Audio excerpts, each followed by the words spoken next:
வணக்கம். சற்றுமுன் வெளியான முக்கிய அறிவிப்படி மக்களே பாதுகாப்பாக இருங்கள், மீண்டும் கொட்டி தீர்க்க போகும் கனமழை.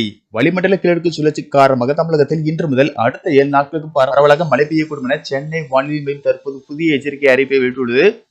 இதில் குறிப்பாக எந்தெந்த தேதிகளில் எந்தெந்த மாவட்டங்களில் மழை பெய்யக்கூடும் என்பதை பற்றி தான் நம்ம வீடியோல பார்க்கிறோம். வீடியோ கடைசி வரைக்கும் முழுமையாக பாருங்க. வீடியோக்குள்ள போறதுக்கு முன்னாடி இந்த வீடியோக்கு ஒரு லைக் பட்டனை பிரஸ் பண்ணிக்கோங்க.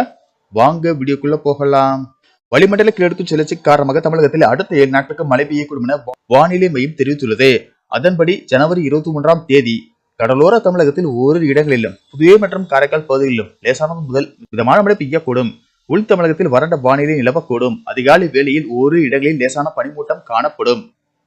24ஆம் தேதி கடலோர தமிழகத்தில் ஒரு சில இடங்களிலும் புதுவை மற்றும் காரைக்கால் பகுதிகளிலும் உள் தமிழகத்தில் ஓரிரு இடங்களிலும் லேசானது முதல் மிதமான மழை பெய்யக்கூடும். 25ஆம் தேதி தமிழகத்தில் ஒரு சில இடங்களிலும் புதுவை மற்றும் காரைக்கால் பகுதிகளிலும் இடி மின்னலுடன் கூடிய லேசானது முதல் மிதமான மழை பெய்யக்கூடும் என்றும் திருச்சி, பெரம்பலூர், கள்ளக்குறிச்சி மற்றும் திருவண்ணாமலை மாவட்டங்களில் ஓரிரு இடங்களில் கனமழை பெய்யக்கூடும். 26ஆம் தேதி தமிழகத்தில் ஓரிரு இடங்களிலும் புதுவை மற்றும் காரைக்கால் பகுதிகளிலும் இடி மின்னலுடன் கூடிய லேசானது முதல் மிதமான மழை பெய்யக்கூடும். 27 மற்றும் 28ஆம் தேதிகளில் தமிழகம், புதுவை மற்றும் காரைக்கால் பகுதிகளில் வறண்ட வானிலை நிலவக்கூடும். மேலும் தமிழகத்தின் நீலகிரி மாவட்டம் மற்றும் கொடைக்கானல் மலை பகுதிகளில் ஒரு இடங்களில் இரவு அதிகாலை வேளையில் ஒரே பனி ஏற்பட வாய்ப்பு உள்ளது.